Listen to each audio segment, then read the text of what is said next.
ಶಿವಾಯ ನಮ್ಮ ಎಲ್ರಿಗೂ ನಮಸ್ಕಾರ. ನಾನು ನಿಮ್ಮ ಸಿದ್ದರಾಯಮ್ಮ ಸುರ್ವೇಶ್ವರನ. ಯುಗಾದಿ ಹಬ್ಬದಲ್ಲಿ ನಾವು ತಾಳೆಗಿರಿ ಬಂದು ಲೋಕವಾಕ್ಯ ಅಂತ ವರ್ಷ ತಾಳೆಗಿರಿ ನೋಡಿ ಈ ಲೋಕದಲ್ಲಿ ಏನೆಲ್ಲ ಸಮಸ್ಯೆ ನಡೆಯುತ್ತೆ ಅಂತ ಹೇಳ್ತಾ ಇದ್ದೀವಿ.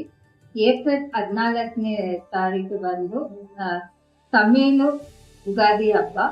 ಅವತ್ತು ನಾವು ತಾಳೆಗಿರಿ ನೋಡಿ ಜನಗಳಿಗೋಸ್ಕರ ಭಕ್ತಾದಿಗಳಿಗೋಸ್ಕರ ಅವರು ಹೆಂಗಿರ್ಬೇಕು, ಯಾವ ತರ ಇರುತ್ತೆ ಲೋಕದಲ್ಲಿ ಅಂತ ನಾವು ಹೇಳ್ತೀವಿ.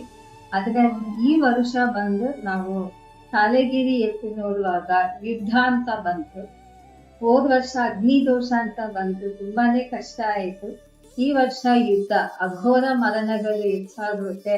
ತುಂಬಾ ಗಮನವಾಗಿ ಇರಬೇಕು. ಲೋಕದಲ್ಲಿ ಪ್ರಪಂಚ ಪಂಚಭೂತ ಶಕ್ತಿಯಿಂದ ತೊಂದರೆ ಆಗುತ್ತೆ. ಮಳೆ, ನೀರು, ಆಮೇಲೆ ಅಗ್ನಿ, ಶ್ವಾಸ. ಆ ಶ್ವಾಸದಿಂದ ತುಂಬಾ ಭಕ್ತರು ಬಂದು ಶ್ವಾಸ ಇಲ್ಲದೆ ಮರಣಗಳು ಹೆಚ್ಚಾಗುತ್ತೆ. ಚಿಕ್ಕ ವಯಸ್ಸು ವ್ಯತ್ಯಾಸ ಇಲ್ಲದೆ ಮರಣಗಳು ಹೆಚ್ಚಾಗ್ತಾರೆ.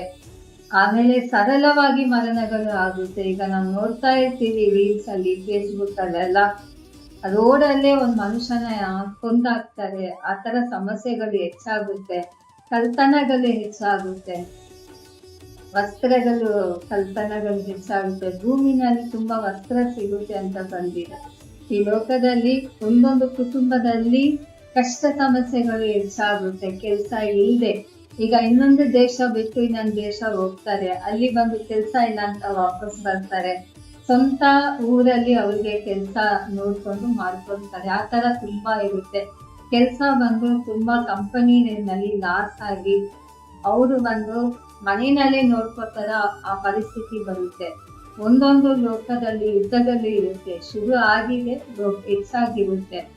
ನಾವು ರೈತರು ಕುಟುಂಬದಲ್ಲಿ ತುಂಬಾ ಸಮಸ್ಯೆಗಳು ಹೆಚ್ಚಾಗುತ್ತೆ.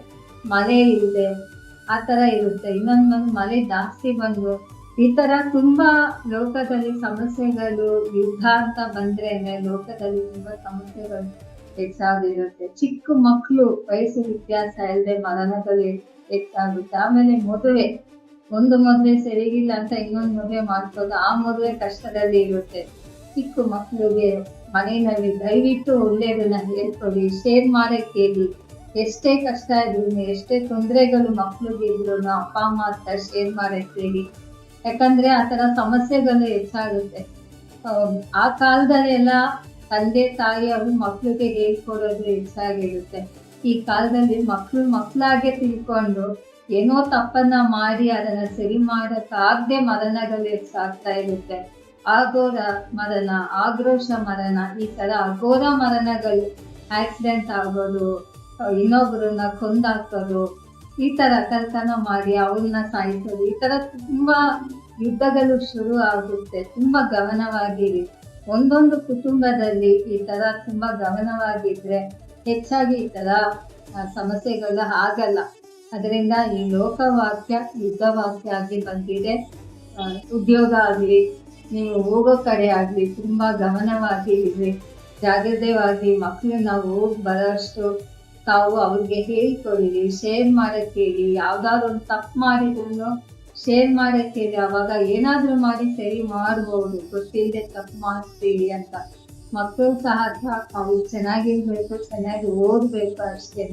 ಈ ಪಕ್ಷಿಗಳಿಗೆ ಊಟ ಸಮಸ್ಯೆ ಕಡಿಮೆ ಆಗುತ್ತೆ. ಆಮೇಲೆ ತುಂಬಾ ಮಳೆ ಇರಲ್ಲ, ಗಾಳಿ ಕಡಿಮೆ ಆಗುತ್ತೆ. ಶ್ವಾಸಗಳಿಂದ ನೋವು ಶುರು ಆಗುತ್ತೆ, ನೋವುಗಳು ಹೆಚ್ಚಾಗುತ್ತೆ.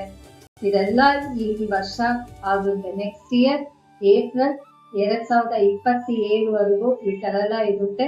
ಇದಕ್ಕೆ ಪರಿಹಾರ, ಒಂದೇ ಪರಿಹಾರ ಬಂದು ಒಂದೊಂದು ಮನೆಯಲ್ಲಿ 2 ದೀಪ ಹಚ್ಚಿ ಪ್ರಾರ್ಥನೆ ಮಾಡಿ, ಮಡಿಕೆ ದೀಪ ಎಳ್ಳೆಣ್ಣೆ ಹಾಕಿ ಹಚ್ಚಿ, ಒಂದು ಲೋಕಕ್ಕೋಸ್ಕರ, ಒಂದು ಕುಟುಂಬಕ್ಕೋಸ್ಕರ ದೀಪ ಹಚ್ಚಿದ್ರೆ ಸರಿ ಹೋಗುತ್ತಾ ಅಂದ್ರೆ ಖಂಡಿತ ಸರಿ ಹೋಗುತ್ತೆ. ಯಾಕಂದ್ರೆ ಧರ್ಮ ಶಕ್ತಿ ಜಾಸ್ತಿ ಇದ್ರೆ, ಅಧರ್ಮ ಶಕ್ತಿ ಕಡಿಮೆ ಇದ್ರೆ ಅದು ಹಾಗೆ ಭಸ್ಮ ಆಗ್ಬಿಡುತ್ತೆ. ಅಧರ್ಮ, ಈಗ ಅಧರ್ಮ ಜಾಸ್ತಿ ಇದ್ರೆ, ಧರ್ಮಶಕ್ತಿ ಕಡಿಮೆ ಇದ್ರೆ ಒಳ್ಳೇದು ಈ ಲೋಕನ ಕಾಪಾಡೋದು ಸಾಧ್ಯವಿಲ್ಲ.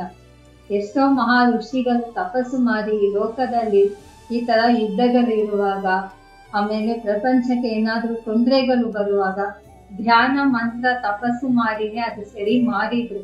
ಅದೇ ತರ ನಾವು ಒಂದೊಂದು ಕುಟುಂಬದಲ್ಲೂ ದೀಪ ಹಚ್ಚಿ ಪ್ರಾರ್ಥನೆ ಮಾಡಿದ್ರೆ ಖಂಡಿತ ಸರಿ ಹೋಗುತ್ತೆ. ಅಧರ್ಮ ಕಡಿಮೆ ಆಗುತ್ತೆ, ಧರ್ಮ ಶಕ್ತಿ ಜಾಸ್ತಿ ಆಗುತ್ತೆ. ಅವಾಗ ದೇವಸ್ಥಾನದಲ್ಲಿ ಹೋಮ ಮಾಡಿ ಲೋಕಕ್ಕೋಸ್ಕರ ತಿಂಗಳಿಗೂ ಒಂದ್ಸತಿನೋ 3 ತಿಂಗಳಿಗೂ ಒಂದ್ಸತಿನೋ ಖಂಡಿತ ಮಾಡಿ ನಮ್ಮ ದೇವಸ್ಥಾನದಲ್ಲಿ ನಾವು ಮಾಡ್ತೀವಿ. ಲೋಕಕ್ಕೋಸ್ಕರ, ಪಕ್ಷಿಗಳಿಗೋಸ್ಕರ, ಗಿಡ ಮರಕ್ಕೋಸ್ಕರ. ಪ್ರಪಂಚ ಚೆನ್ನಾಗಿದ್ರೇನೆ ಒಳ್ಳೇದು. ಪಂಚಭೂತ ಶಕ್ತಿಗಳು ಚೆನ್ನಾಗಿದ್ರೇನೆ ನಾವು ಈ ಲೋಕದಲ್ಲಿ ಇರಕ್ಕೆ. ಪಂಚಭೂತ ಶಕ್ತಿಯಲ್ಲಿ ಒಂದು ತೊಂದರೆ ಆದ್ರೂ ಮನುಷ್ಯ ಬಾಳಕ್ಕೆ ಇಲ್ಲ.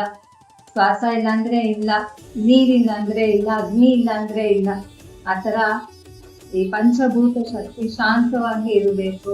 ಮನುಷ್ಯ ಕೋಪ ಕಡಿಮೆ ಮಾಡಿ ಧ್ಯಾನ ಮಾಡ್ಕೊಂಡು ಸರಿ ಮಾಡ್ಕೊಂಡು ಈ ತರ ಪರಿಹಾರ 2 ದೀಪ ಹಚ್ಚಿ ಪ್ರಾರ್ಥನೆ ಮಾಡಿದ್ರೆ ಸಾಕು.